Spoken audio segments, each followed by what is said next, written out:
So I am going to spend the next hour or two with y'all and answer all of your training and behavior questions.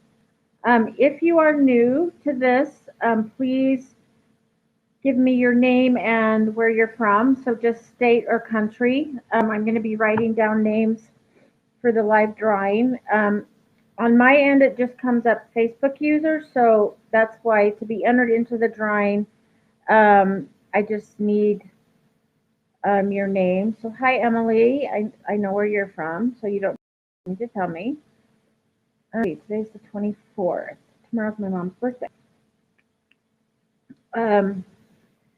So, Emily, I have not gotten back to you yet, but I've been swamped and I haven't read your latest message to me, but I will. I think tomorrow, look, tomorrow should be a little bit lighter day, so let's see what I have going tomorrow. Yes, I should be able to get back to you tomorrow. So, hi Tammy. Okay, so I'm going to write down, we have Tammy, Brady, and Marion, remind me, oh, Marion, you're from Phoenix, or is that your last name? It came through as Marion Phoenix. So, if you're not from Phoenix, tell me where you're from, because that's what it came through as. Shoot, I should have brought my iPad over. I'm reading the coolest book right now. It's called Meet Your Dog by Kim Brophy. If you've never heard of her, I actually listened to a podcast of hers this week, and I'm reading the book, and it is oh, Ogden. Yeah, I should have remembered that. So it's all about, well, I've just started it, so I shouldn't say all of it, but it talks about like genetics and how genetics influences behavior, and even how like learning history from a parent can be passed on genetically to a dog. So like say you know the mother dog has a bad experience with a bear, is the example that she used, and so the mom can then pass on that to her, you know, so then the litter, they can actually like have this fear of bears. It is, I mean, I'm not wording it right, but it was just amazing some of the stuff that I've read so far. So if you want a really good read, look it up. Kim Brophy, her podcasts are amazing. And hello, Destiny. And it's actually one of the, I mean, I read a lot of training books. I mean, a lot. So, Emily, for you, yeah, I was just going to say, that would be a really good one for you to read since you're interested in training. But even just as pet dog owners, and if you want to know, like, why does my dog do certain things? It's just an amazing book. I wish I would have read it like 10 years ago. Okay, Aisley Henry from Ireland. I always love it when people come from other countries and join us. Julie. And Julie, you are New York? New York or New Jersey? I think New York.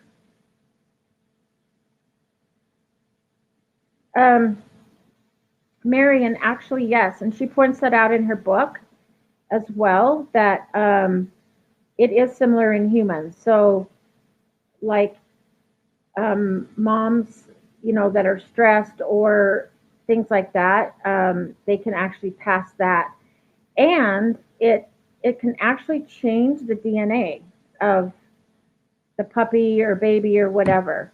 I'm going to write it in here. So it's called Meet Your Dog by Kim. And I don't know if it's EY or just Y. I think it's just Y. But anyway, it's called Meet Your Dog. And actually, I had it for a while. But I buy books faster than I can read them. And so after I listened to her podcast, I'm like, oh my gosh, I got to get that book. And then when I looked it up, I recognized the cover. I'm like, oh, I already have that. I just haven't read it yet. So I put some of my other ones aside and started reading that one. And last night I stayed up till like 1 a.m. reading it. It's amazing. So good. She actually has a course. So she's I love her terminology because she doesn't talk about like training your dog as in doing, hi Maddie, I know, I have treats. Like she doesn't like to talk about like obedience and giving your dog commands, but she has a program with, it's like certified family dog mediator. So instead of trainer, like you're helping, dogs learn how to live with humans and humans how to live with their dogs. And as soon as I get the money to go through that course, I really want to go through that because it just looks amazing. So, like I said, I read a lot of training and behavior books, but that is like one of the best and like game changer for me. Okay, let's see. Dakota figured how to open the kitchen garbage can. Yeah, so I actually had to, Maddie, come here. I actually had to, oh, she's trying to get at my treat. This is Maddie. Maddie is on prednisone and she's always hungry, 24/7. So she knows I have my treat bag on just in case I have to demo something. So she's over here pawing at me, huh? You want food all the time. So I had to get the garbage can that has the lock on it, just because of Maddie, because she could figure out how to get into the garbage can. And I have now a bay gate and a locking garbage can because of this one here who is on prednisone and hungry all the time. So yeah, once they learn, and she can even open cupboards. So she can open a cupboard and we'll start eating treats. So that's why I have the baby gate as well. So thank you. Yeah, she is a beauty. She's my gentle giant. She is the most mellow dog. I use her to like I use her in my reactive dog classes. I use her to socialize dogs. I'm kind of retiring her now just because she's 11 and has health issues. But she is just the calmest dog in the world. If if you ever have a chance to go through any of the Pupford courses, you'll probably see Maddie. I've used her in a couple different courses. So, and I've used Jade, so you'll probably see both of them. Okay, here you go. Okay. Oh, your new 6-month-old puppy's named Maddie. Nice. So until we get questions, I'll just kind of ramble a little bit. So her name was, she was in a home for a while and they returned her and they had named her Maddie. And then the rescue had named her Lourdes. And I'm like, yeah, I don't like that name. So I went back to Maddie. And then when I got Daphne, who is right here, this is Daphne. And when she came into the rescue, they had named her Lagatha, and I'm like, what in the heck is a Lagatha? I guess it's from the Vikings, which I don't watch. And I was a big the TV series Nashville. I love that show, and there were sisters. They're sisters in real life, but in the show, their names were Maddie and Daphne. So since I had a Maddie, that's how she got the name Daphne. So, um, yeah, and my last name is Madsen, so I call her Madison sometimes instead of Maddie, but her real name is Maddie. Um, okay, so do you guys have any questions, training or behavior questions?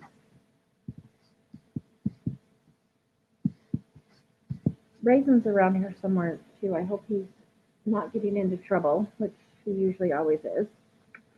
Um, okay, Jennifer is asking, what is your go-to game or exercise um, for dogs? So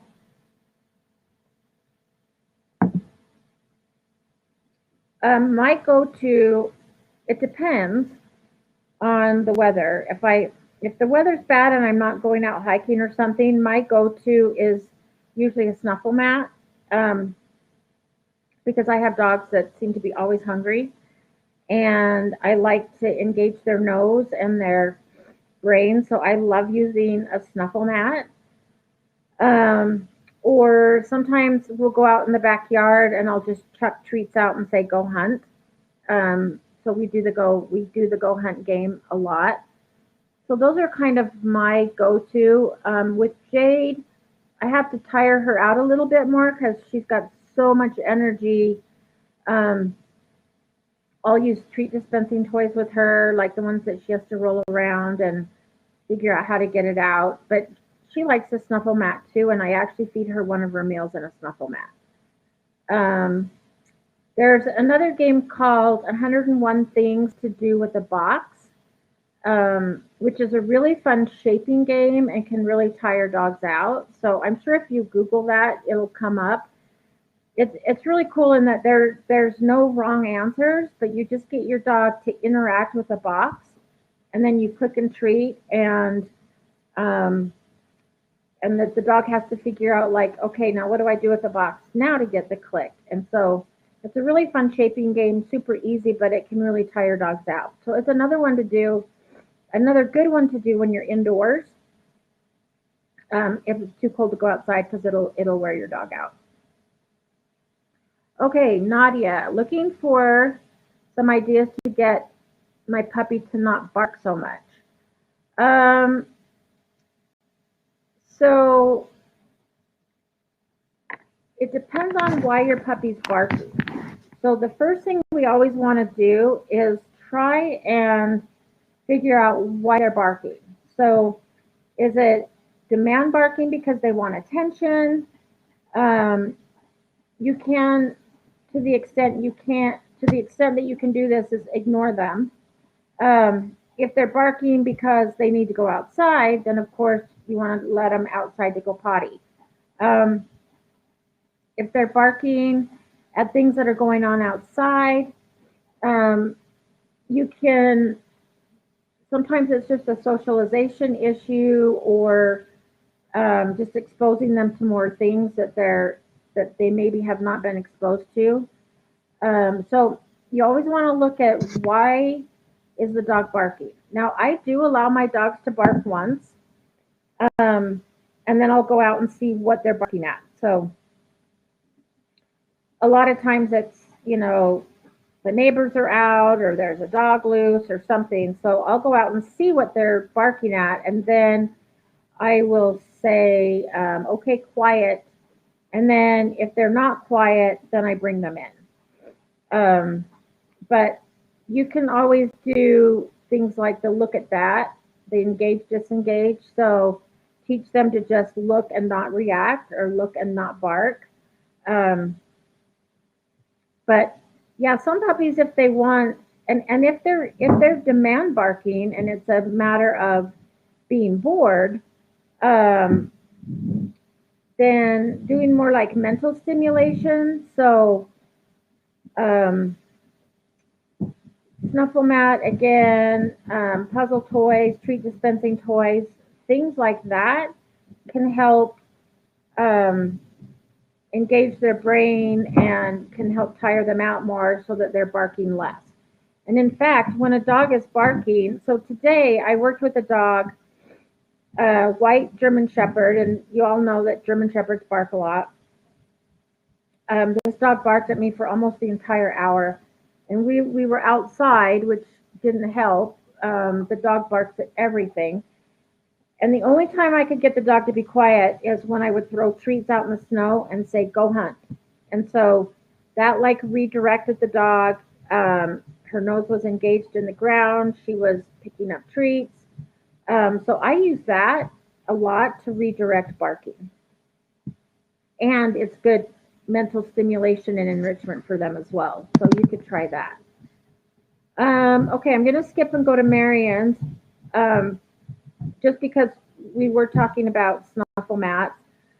I think, so they have some pretty cheap ones on Amazon. Let me show you the one I have. So I got mine before Pupford came out with theirs. So this is Jade, but this one was like 40 or 50 bucks. I think the ones that Pupford sells are just as good, and they're cheaper. They're like 22 or something like that, and they work just as well. So I would say get them from Pupford, because I think it's a really good quality one, and obviously not as expensive as this one. You can make them if you're crafty. I'm not, and I don't have the patience, but you can just get a kitchen mat. So this one isn't the kitchen mat, but the mat that has a little slits in it. And then you can just get an old fleece jacket or fleece material and just cut it into strips, and then you just put it through and tie knots. So I had a volunteer when I worked at the rescue that made a bunch of snuffle mats, and they actually worked really well. And she enjoyed making them. It's not something I would enjoy doing, but if you do like to do crafts, I think you can make them for about $8. So you can definitely make them, and they're not hard. I have heard that tying the knots all the time can make your wrists and hands sore, but she made a ton of them for us and loved it. So it just kind of depends on if you're a crafty person or not. Since I bought this one before Pupford came out with theirs, I have this, but I now include a snuffle mat and a flirt pole in all of my puppy packages.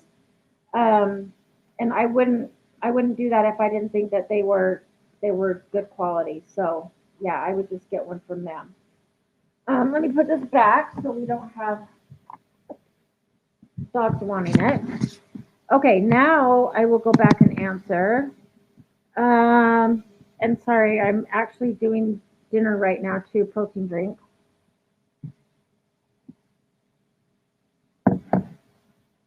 Okay, so Julie, when is a good age to leave the puppy or dog out of the crate when you leave the house for the day?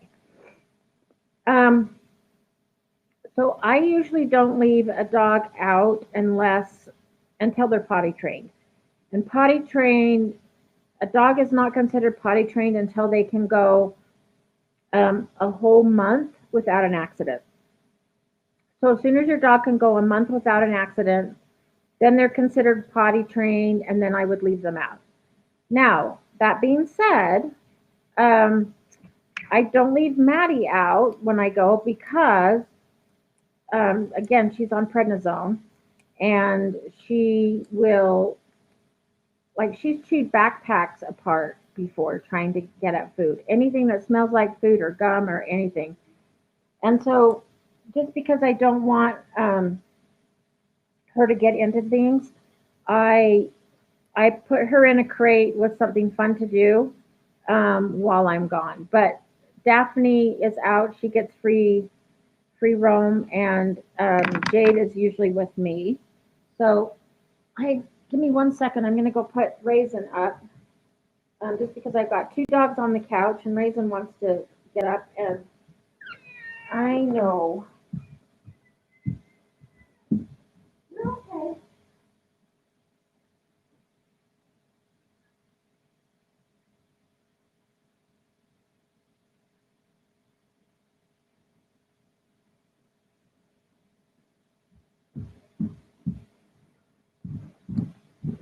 Raisin is old as well, and if I don't watch him, he will actually jump the baby gate and go upstairs and use the bathroom, not in the litter box. So um, I have to keep an eye on him when he's out, since I don't want to worry about him while I'm doing this. It's better just to put him up. So yeah, Julie, back to your question. It depends. It just depends on, as soon as they're potty trained, and you want to make sure that they're not going to chew things up. So what I usually do is, when I bring a new dog home, so like, Daphne, I got Daphne at 6 months. So as soon as I was sure that she could use the the doggy door, and then I would go to the grocery store, but just for like 20 minutes and come back and make sure that she hadn't gotten into anything, hadn't chewed on anything. Because even if a dog's potty trained, doesn't mean they're not going to chew stuff up while you're gone. So if you do leave, make sure that you put things up. There's nothing that they can get into. I've made the mistake before of, leaving a backpack down, and then I come back and Maddie's chewed through it because I had treats in there.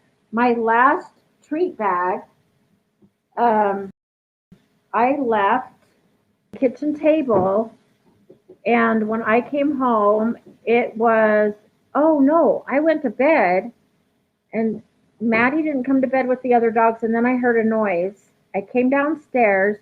She had gotten my treat bag and chewed it up. So she not only chewed it up, she ate all the treats out of it. And then I get the ones that have like the zipper in the back. And so she somehow got the zipper down, and that's where I keep my poop bags. And there were poop bags strewn all over the living room. She chewed up the bags, ate all the treats out of it. So luckily, I usually have a few extra treat bags on hand. So you do want to make sure that your dog's not going to chew things. So I'll start out with like 20 minutes, and then 30 minutes, and then maybe an hour. And when I'm sure that the dogs are just going to chill, hang out, not chew up anything, then I'll start to leave them alone. So there really isn't a good age. It just depends on, when they're not going to chew anymore, and when they're fully potty trained. So those are like my two criteria. Okay, Kristen. For some of you guys that have just joined, like Kristen, and then Destiny, Nicole, if you can remind me where you're from, I will enter you into the drawing that we'll do at the end.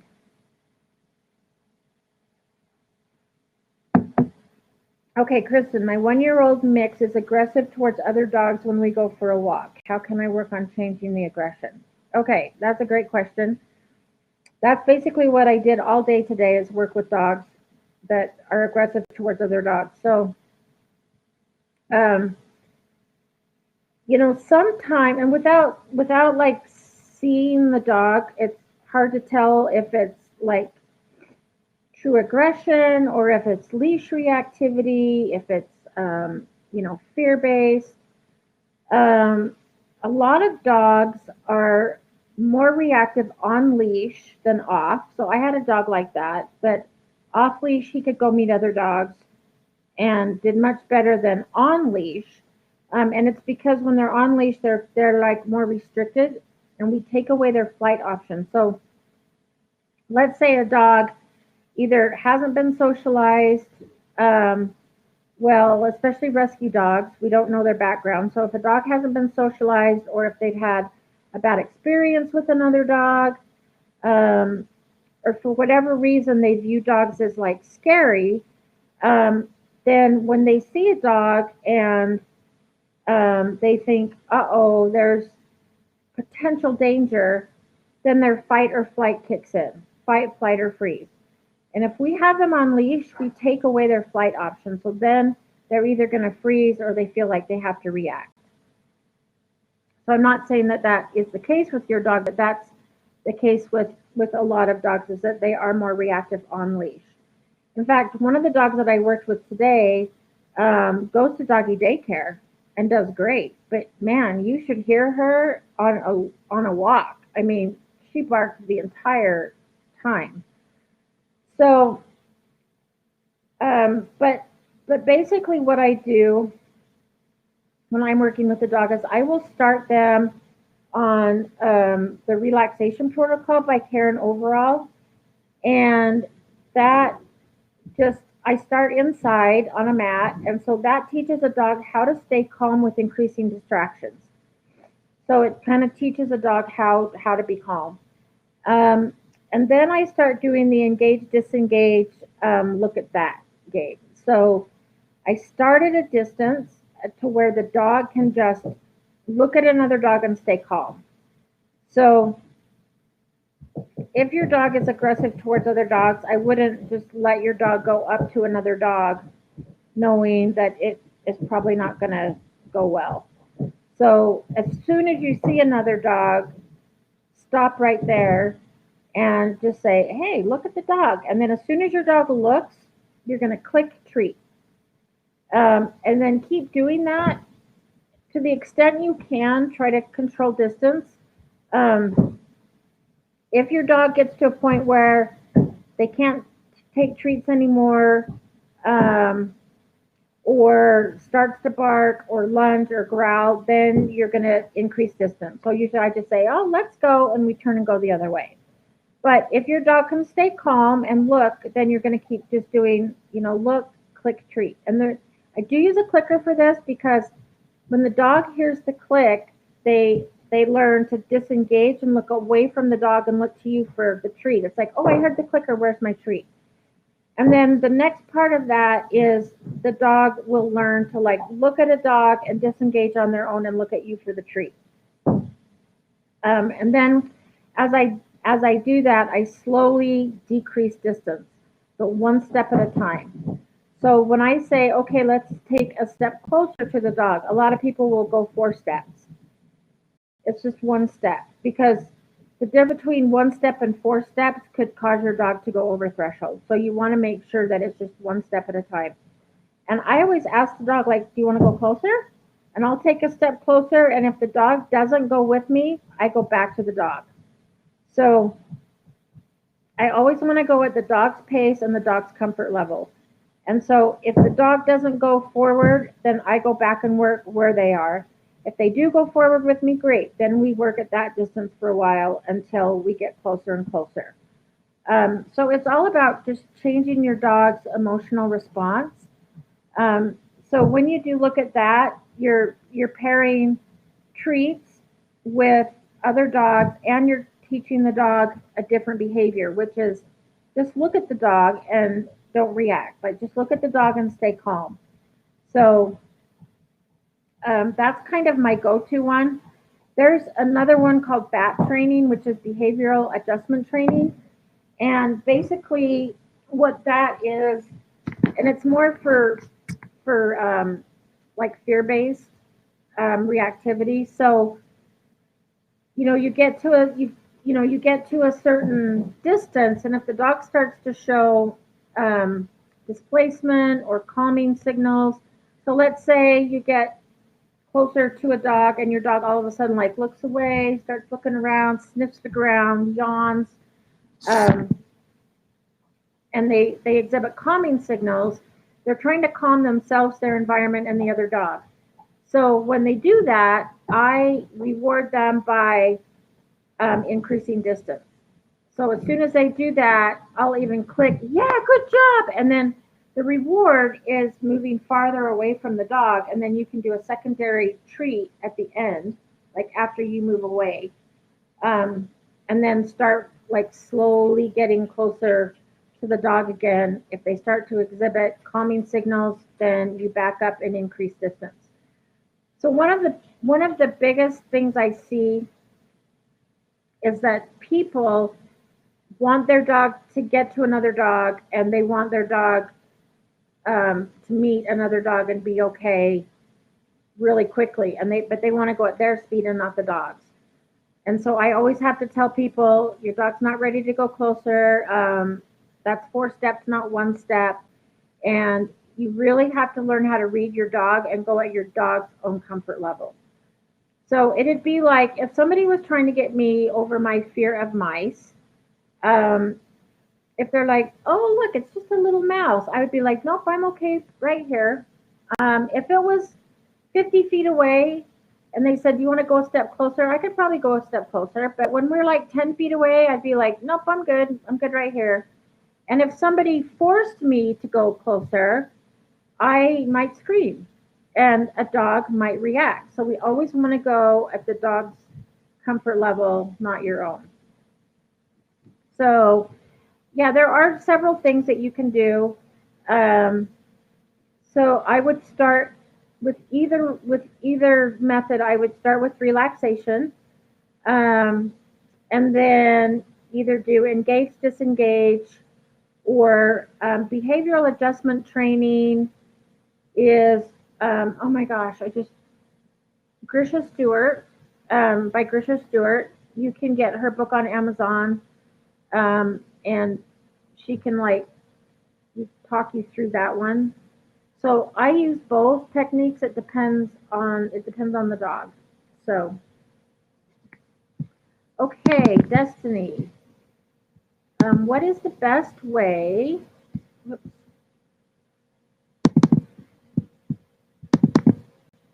Ugh. I have this issue when I'm trying to scroll.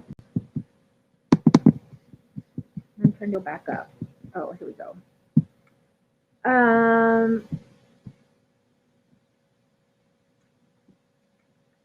Okay. What is the best way to clean up dog vomit? Honey got some hog skin, and I guess she couldn't process it. She vomited.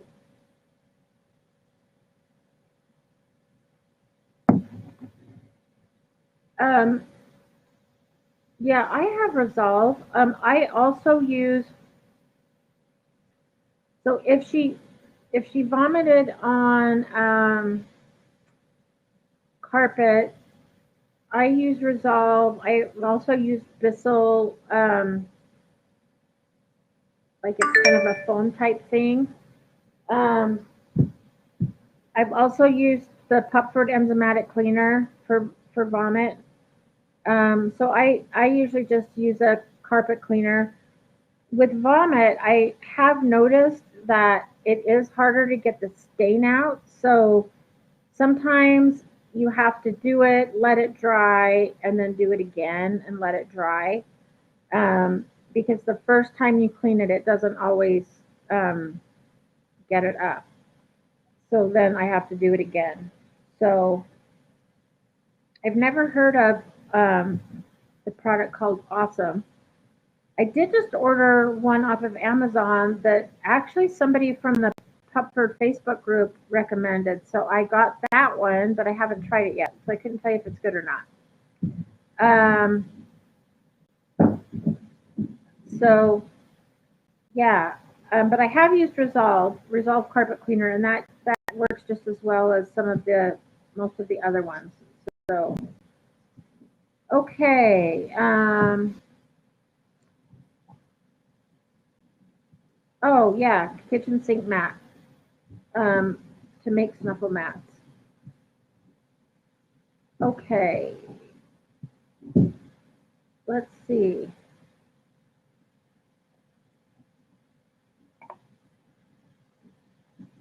Yeah, just kind of going off of what Marion said. My dogs actually love their crate, and I have a huge crate in my living room because I had a dog with separation anxiety. And back then, they would go through the protocol with a crate. Now it's more teaching them to be alone without a crate. But since I have this crate and it's so big and heavy, it's just going to be here. And I leave the door open all the time, and my dogs will go in on their own. And sometimes they'll go in two at a time. One time, all three of them went in. It's big enough for all three. I mean, they can't move very well, but they like their crate. So um, they do. It does make them feel safe. A lot of dogs like their crate.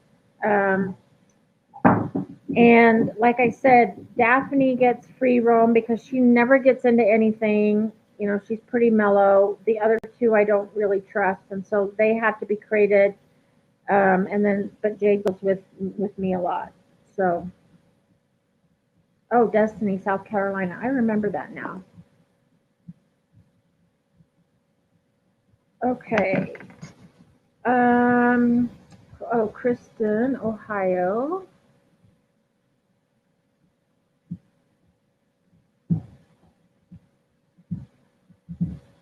We have two from Ohio tonight. Oh, Sangeeta is back. Welcome back. I'm not even going to try to pronounce your last name. I'm sorry if I did not spell your or pronounce your first name right. So Michigan. Okay. Okay, she hunkers down as they approach, and when they get close, she starts growling and then barks and lunges. So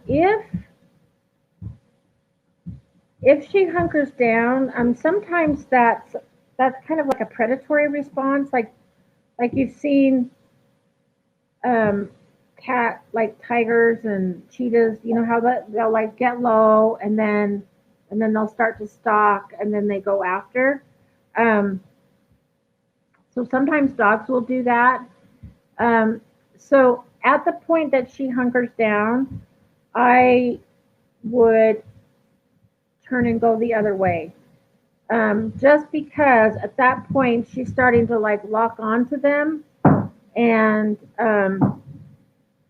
you know what's coming next. Like she hunkers and then she growls and barks and lunges. So I would start doing the look at that before she hunkers down. So get her to a point where the other dog is far enough away that she can just look and not do any of the other things. So just look at the dog, click and treat. Look at the dog, click and treat. We did it today with, I have a full-sized fake stuffed dog, and I had it out in the middle of the road, and it was funny because it was after school, so the school bus was going by, and there was traffic because people were picking up. There was a school right down the road, and so just to see all the kids' responses, like, "Oh my gosh, there's a dog right in the middle of the road," but it's a fake dog. But some people didn't know that till they got up to it. So it was funny to see everybody's response to the fake dog being in the road.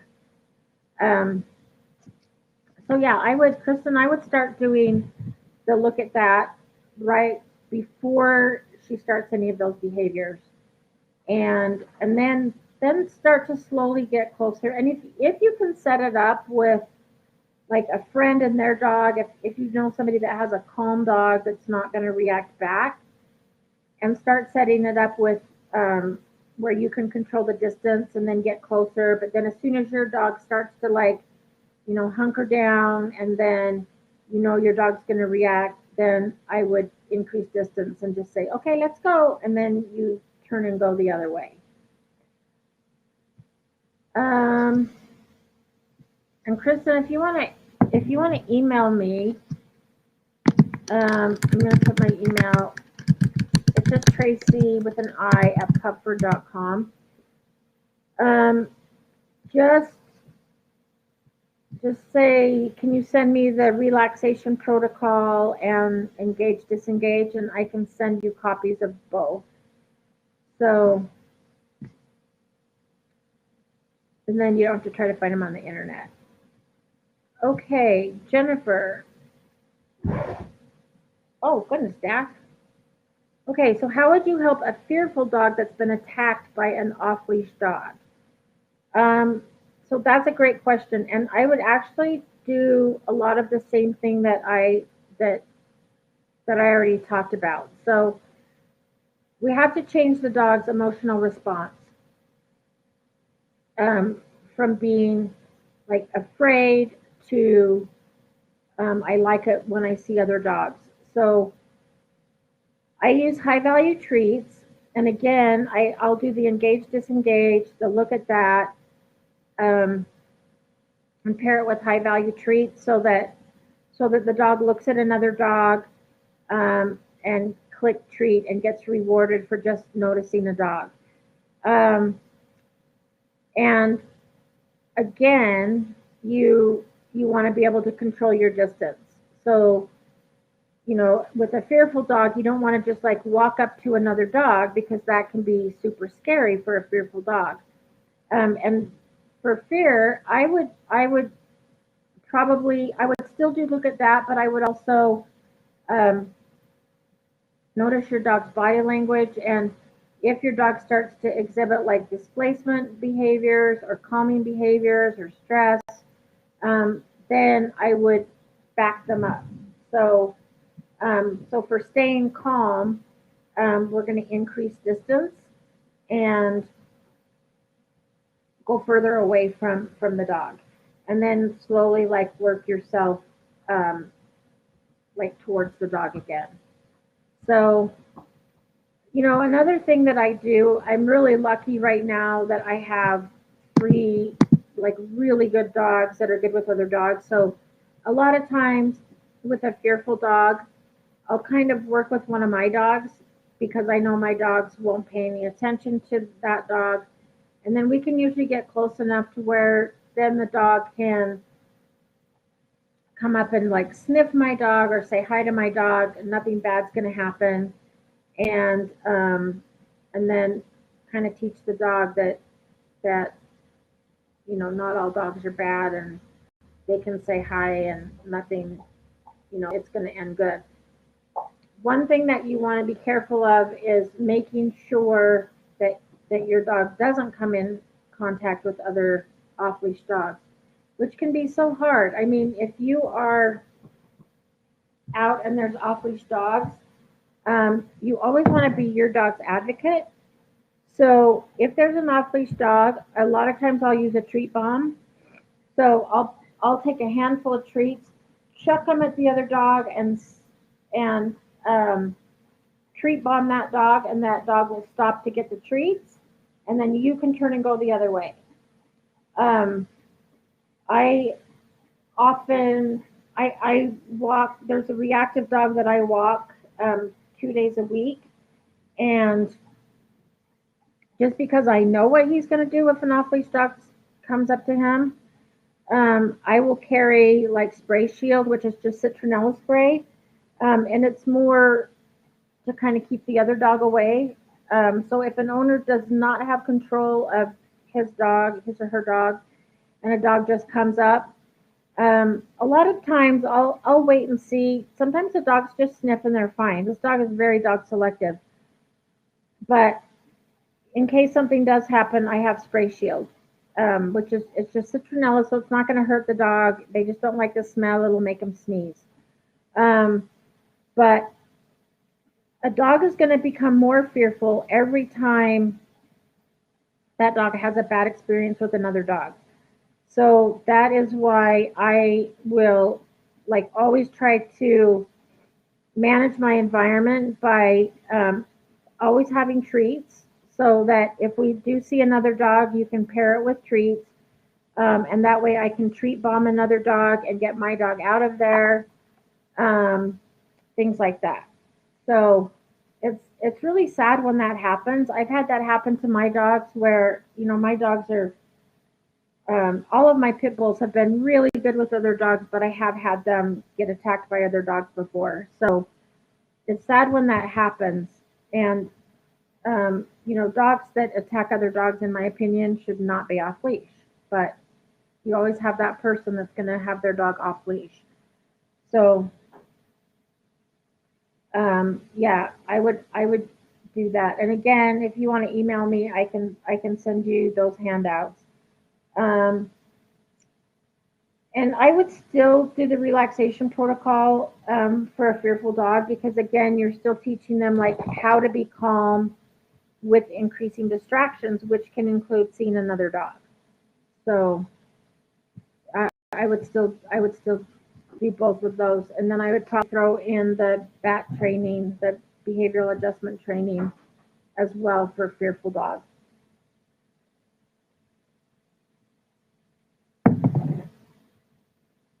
Okay, Andrea or Andrea. Um, my 2-year-old pup is trained to go outside. However, with last week's storm, I couldn't take him outside. Is it possible to train him to use puppy pads after going outside for so long? Um, that's a good question. I honestly do not know the answer to that. I I would think so, but you would have to almost start potty training them kind of all over again.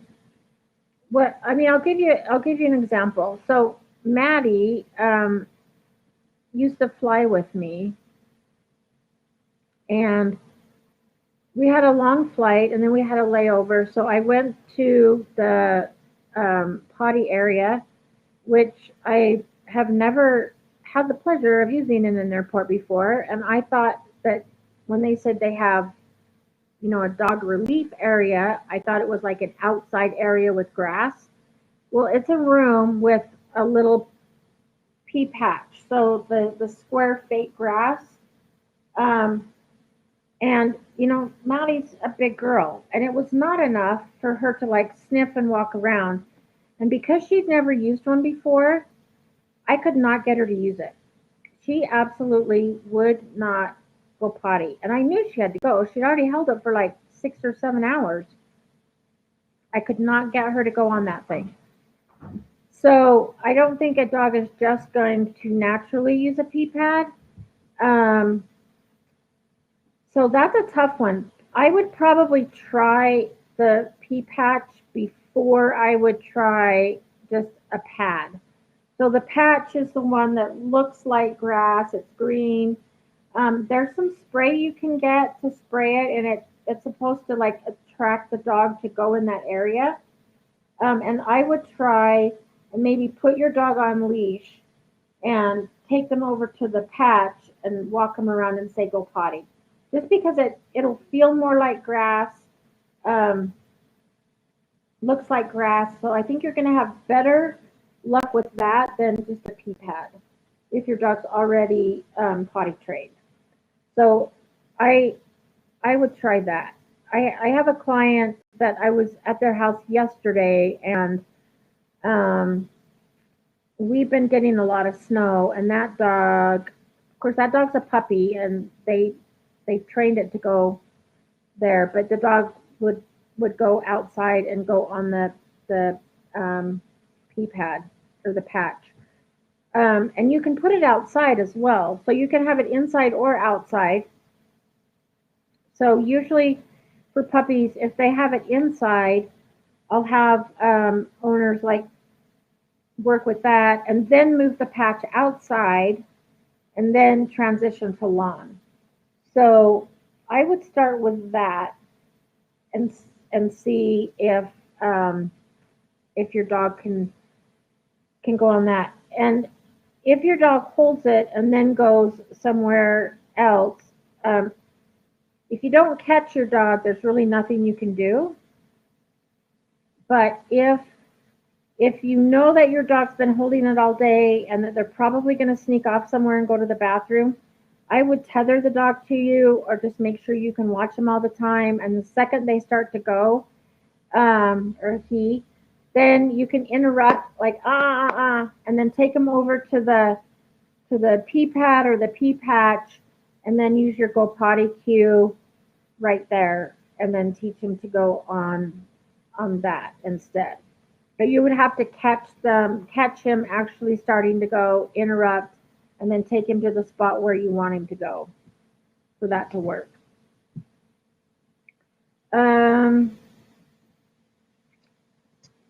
Let's see. Oh yeah, Nature's Miracle. That's a good one. That's a good one as well.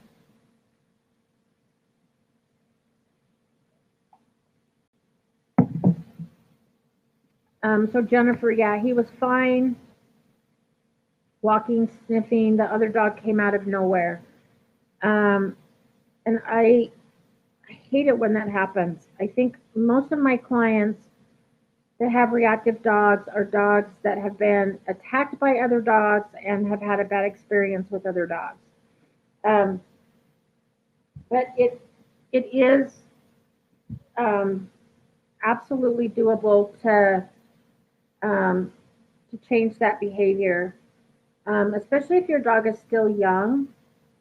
Just if you have friends that have really calm dogs and really socially stable dogs, you can try introducing your dog to that dog. I always do it safely on leash. Um, you could try just going for a walk first, so like doing parallel walks. So the dogs are like air sniffing each other. If all goes well, you can do quick butt sniffs. Um, and just have your dog like have really good experiences with other dogs to get over that fear. So yeah, I've been in that situation as well, and yes, it can be very, very awful, and sad for the dog because it can really affect them, and especially if something like that happens to a puppy that's under 16 weeks old, um, that's when their brains are like sponges, and that's when they create memories and things like that, and so it can really have an effect on them where they don't like other dogs. But yeah, and it does take some work, but you can totally work on that and get your dog to where they learn that like not all dogs are bad. Um, Another thing too is right now I'm offering virtual training sessions, and I'm doing 10% off for Pupford folks. So if you want like more detail, or I have videos of doing these kind of exercises. So if you're like me, I'm a visual learner, so I actually have to see what things look like. We could set up a virtual training session, and we could go through this in more detail. And then when we Zoom, I can actually like see your dog with the body language, stuff like that. And I'm doing 10% off. The other thing that you can do is I'm going to put in, CCP, PT, or IAABC. So if you go to one of these two sites, you can put in your zip code, and all of the certified dog trainers or dog behavior consultants will come up in your area, and they would be able to help you work on behavior modification for aggressive, reactive, fearful dogs. So I'm sure there's other sites as well. Those are the two that I'm the most familiar with. So you could try those as well if you want a trainer to like actually come and work with you. What is your favorite dog trick? Probably trying to think of what. So I haven't got this to my current dogs, but one of my former dogs would take a bow. So in the morning when he would stretch, like when the front goes down and the butt goes up, I started to capture that. And whenever he would do that, I would mark and treat. And then pretty soon he started offering it. It's like, oh, every time I do this, I get a treat. I did lure it as well. Um, but then I eventually named it Take a Bow.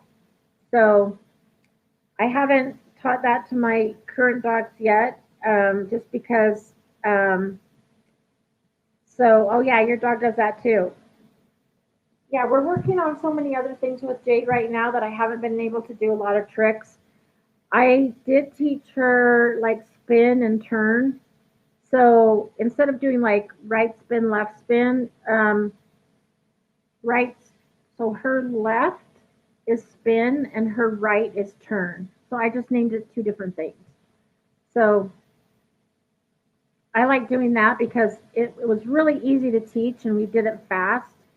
So it's just one that we can like show off in puppy class and I can just show people like how to lure it. And it's a trick that you can do pretty quickly. Um, and most people can grasp that one pretty quick. Whereas the take a bow one takes a little bit longer. I did a tricks class once. We did a 4-week tricks and sniffs right when COVID started. So we were doing we did a virtual class. So we talked about nose work. We did different nose work game. Um, and so we did for tricks. We did roll over. We did shake. We did spin. And I'm trying to think what else we did. I can't remember. Another really easy one is crawl. So just getting your dog to like crawl forward. You can lure that one pretty easy. Um, so yeah, and you can teach a dog right and left, but I just found it easier to say spin and turn. So because for me, I would get mixed up like right. Is that my right or your right? So that's why I just named them instead of right turn, left turn, or right spin, left spin. I just named them spin and turn. Um, yeah. So for crawl, I get them in a down, and then I'll treat right in front of their nose and just kind of lure them. And then as soon as they like crawl a little bit following the treat, I'll click and treat. And then I'll go a little bit farther, click and treat, a little bit farther, click and treat, until I name it crawl. So that's a really easy one to teach as well. Jade is, Jade, for those of you who have not seen her before, um, she is snoozing right now. But we're training her to be a service dog to alert migraines because I get migraines. And because we're working on her public access and her alerts and things like that, I haven't been able to do as many tricks with her, but she is actually really smart and picks up quick. The other one that I want to teach her is, the one where you walk and the dog goes under your leg and then you take a step and the dog goes under your leg. And so as you're walking, the dog is like going through your legs. I want to do that one with her. And I think that would be pretty easy to lure. And I saw it on a video ad that somebody was like selling their tricks. Um, I want to teach her that just because I think it looks really cool. So on really bad days, like weather-wise, if you need something to do inside, teaching your dog tricks is really good shaping. Can be really good shaping exercises that will tire your dog out. Because anytime you're shaping, you're marking and treating approximations until you get the whole behavior down. And so it engages your dog's brain. It's going to tire them out. It's going to really give them good enrichment. So that is something really good to do. So I have a client who's got actually 2 naughty dogs, and the dogs love to bark out the window. And so we started to do tricks. I said, let's just teach your dogs to shake, or let's teach your dog roll over. And just those little shaping exercises where you have to do like approximations, it tired the dogs out. The dogs stopped barking. They finally like went out and wanted to lay down somewhere. So doing tricks with your dog can be really good enrichment and tire them out. So speaking of a really good trick, um, I can't remember which trainer did this. Honestly, I saw it in a video that I was watching, and she was talking about backward chaining, but she actually taught her dog to go out to the mailbox, open the mailbox, get the mail out, close the mailbox, put the flag down, and bring the mail in. I don't think I would ever have enough patience to do that, but she did that through backward chaining. Um, and I think that would be amazing to do, but it would take a lot of work. So I wish I could remember which trainer did that. I cannot remember whose video I was watching, but it was something for continuing ed. And I've actually seen it twice, and I still can't remember. Another thing that I do for super high energy dogs, if it's raining out or the weather's bad, is a flirt pole. Um, but I have the dog sit and wait, and then I'll say go and have them chase it. I let them catch it. We play tug, and then I teach them to drop it. And then I take it back, and then wait, and then go, and then we go the other one or the other way, and that tires them out too. Um, so I had a client. This is the first time I've ever seen this. I have I had a client who taught her dogs to clean up his toys. So she scattered the toys around and then said, pick up your toys. And the dog went around and got each toy and put it back in the toy box and cleaned up all of his toys. So I don't know how long it took her to do that, but I think that would be a really cool trick too, to teach them. I mean, Jade, I've taught Jade to, pick stuff up and bring it back to me, but I don't really have a toy box. So I've never tried to teach them to go back and put it in something, but I think that would be a really cool trick that that would be fun to teach, is like pick up your toys and have them pick it up and put it in a toy box. Um, so yeah, that's another cool one that I've seen but I've never done. Um, okay, so since we don't have any other questions, I'm going to go ahead and do the drawing.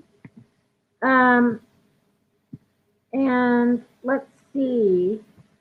So wagging tails, where are you from? Just out of curiosity. Okay. So let me get all these names and put them in my glass thing, and then we'll draw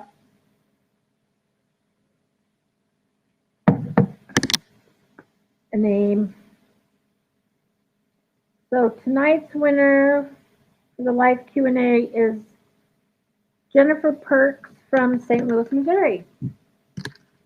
So congratulations, Jennifer. So you can email hello@pupster.com.